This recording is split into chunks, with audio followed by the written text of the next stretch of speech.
to the table. I love Patrick Mahomes, and I agree with what you said, Dio. I'm not disagreeing with you. Yep. Neither you, RC. Yeah. I'm just saying we go out of our way all the damn time for applauding people, for internalizing stuff, keeping stuff out of harm's way, and for the most part, 99% of the time, it's what it's what people should do.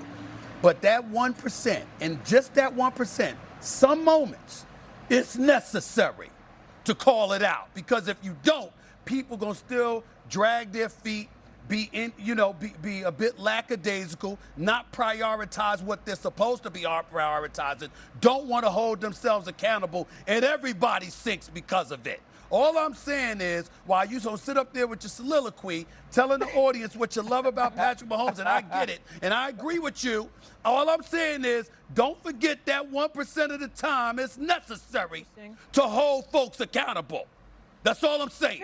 Interesting. That's all I'm saying. I'm curious if you agree with that from a player's perspective, because both of you guys have been in locker rooms. Is that the right approach?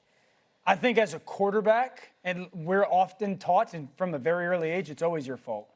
Because here's I think there's a lot of similarities with it. You're a quarterback, you run an organization, you're the leader of a family. Because I think when you're the quarterback and you stand in front of everybody and constantly say, me, I have to be better, we have to be better, it makes the other people that are doing it with you want to be better because of that and want to improve because of it. And once you start to point the finger, and I don't think Stephen A's intimating that. I really don't. I think Stephen A's pointing out to a point of like, hey, we got to be better. But I think once you point the finger, a lot of other people are going to go, oh, you weren't perfect either. Like, you missed that throw. But Dan, it's and I'll come to you, RC, in a second. It's not always about pointing the finger. Sometimes it's about this. Okay, so if I'm a quarterback and I got a receiver that's made a business decision, and he decides not to run the route that he's supposed to run. He decides not to make the block that he's supposed to make, etc. And you know it's a dereliction of duty. The attitude might be right. He might be a bit cantankerous, a bit acerbic. He might not be about the team, etc., etc. That doesn't mean you go in a press conference and call him out. But what it also doesn't mean is that you sit up there and say, it's me, when you know damn well it ain't you. Certain mitigating circumstances call for something a little bit different. And that's what I'm saying you reserved the 1% And you for. thought this You reserved the game was- 1% for those moments. That's what I'm saying. Well, here's I disagree with that. I think Patrick Mahomes did it exactly how you're supposed to do it. Because when you do that publicly, for me, you could tell me whatever you want behind closed doors. Right. When you go into that meeting and when we looking at the film, you can tell me if my route's supposed to be at 12 and I run it at 10. Hey, man, you got to get those 2 yards. You can tell me that, hey, look, I need you to get off of the ball quicker. I need you to push him past me because I'm going to step up. Right. You can talk to your coaches about, hey, look, in this situation, I like these calls better. I like these plays better because you didn't throw me under the bus. And the other piece is this. When Patrick Mahomes says publicly, it's me, and the entire world knows that it's not, you better be saying it's you too. Travis Kelce, it's you, right? Defensively, Brian Cook, it's you. Trent Quill, it's you, right? Chris Jones, it's you. We all got to stand up and say it's me, right? We should sit around and there should be so many thumbs in our locker room that we ain't got no pointer fingers. Right. If Patrick Mahomes lives that way, leads that way, he can come into that locker room and say whatever he wants because those dudes are going to know that you got my back. I say it all the time about my friendship. That's fine.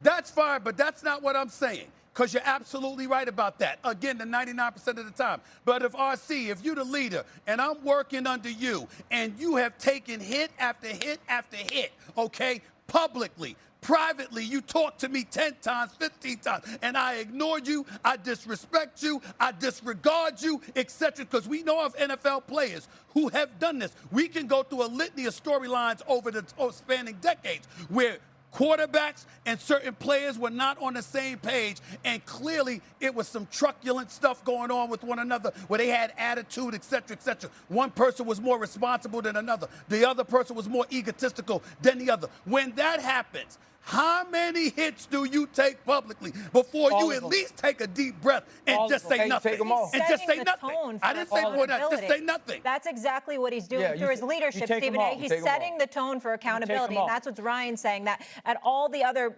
positions, they're also going to use thumb rather than pointer. And the film doesn't lie. So what is so no. when John The film tells the truth. hold The it, film Dale. tells the story. So all right, y'all. So when Michael Irvin went to Jimmy Johnson and walked from one locker to the next, like this dude gotta go, this dude gotta go, that dude gotta go. Y'all cool? That was a problem? Was that a problem? In my opinion, I'll the be honest. position matters. Yeah, the position matters, but also you got to know the people, right? There's a level of authenticity that you have to live with. I'm going to be honest, there's a lot of dudes who are jerks. There's a lot of dudes who don't take accountability, but they're like that every single day. So every time I walk into the building, I know exactly who you are. I know exactly on what I'm counting on you for, and I know what I ain't.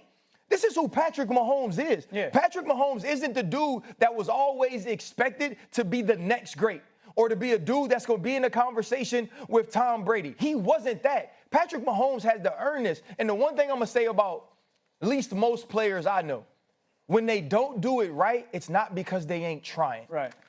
And I think Patrick Mahomes understands that. And it ain't for everybody. I believe that. It ain't for everybody. I'm just either. talking about the 1%. The conversation we're having, y'all, is about the 1%. Yeah, for sure. 99% of the time, y'all are absolutely right. That's exactly what you're saying. I'm talking about that 1% of the time. 1% of the time, you run across people. They just gotta go. They just gotta go. If Patrick Mahomes came out, if Patrick Mahomes came to a out, winning environment. if That's all Patrick I'm saying. Mahomes came out into a press conference and say, I believe this person needs to go, or it wasn't my fault, it was the offensive I don't line say fault, that. he would get crushed. And then there's a crack. And then there's a crack in the locker room. Yep. And then you're not getting that guy back now. Yeah. Like you're not. Once you walk into the locker room or a press conference, excuse me, saying you you don't say, want him back. Tyquan Thornton's got to go, you ain't getting him back. Yeah. Once you say Xavier Worthy's got to I'm be not better, saying- you're not I'm not getting him saying- back. Look at I- Miami. We gotta Miami is the prime example right now. I'm not saying that. I'm not saying to do that in a Now, I press will conference. say this. I will say this, Miles, because we got off the conversation. It is an absolute must-win for the Kansas City Chiefs. How come? Because 0-2 is not going to cut it in that division. 0-2 is not going to cut it in that conference. And it better look better offensively when it comes to being able to be explosive. If we're talking about the best offenses in the conference. They'll be all right. No, they won't. We're talking about Buffalo, they're explosive. We're talking about Baltimore. They're explosive. Those are the two teams. Los Angeles now, too? Los Angeles Chargers, they're going to be explosive. They are explosive. So that's the thing. It has to look better offensively. They got to get healthy. I'm going to give them some grace. They've earned that. They can't fall to 0-2, Stephen A. In that division, come on, Stephen A. Stop. You know it. They can. If anybody can do it, they can do it. They just can't get their ass kicked by the Eagles. If they play a competitive game, but they end up being 0-2, these are the Kansas City Chiefs who we've seen go into Buffalo and win a playoff game. We've seen go into Baltimore and win a playoff game. We know what they can do. And oh, by the way, you're talking about Hollywood Brown. You're talking about Rashee Rice. You're talking about these cats with Kelsey. They haven't played a game together since 2024 when all of them were there together. They haven't played one single game on the field together as of yet. And I think here's the problem. You lose this game, you're looking at a team that could have 4 losses headed into week 7. And no matter what, no matter how much we believe in them, and they can go on the road in Buffalo, they can go on the road in Baltimore, we've seen it. That's not something that is sustainable every single year. They lose this game, they could be in a position where we don't see them back in the AFC Championship for the first time in a long time. Absolutely. We've got to leave it there, guys. We're up against it. When we come back here on First Take, Josh Allen, an all-time comeback over the Ravens week 1, but should Buffalo be on upset alert against the Jets Sunday? Dan is taking over the A-list. He's got a top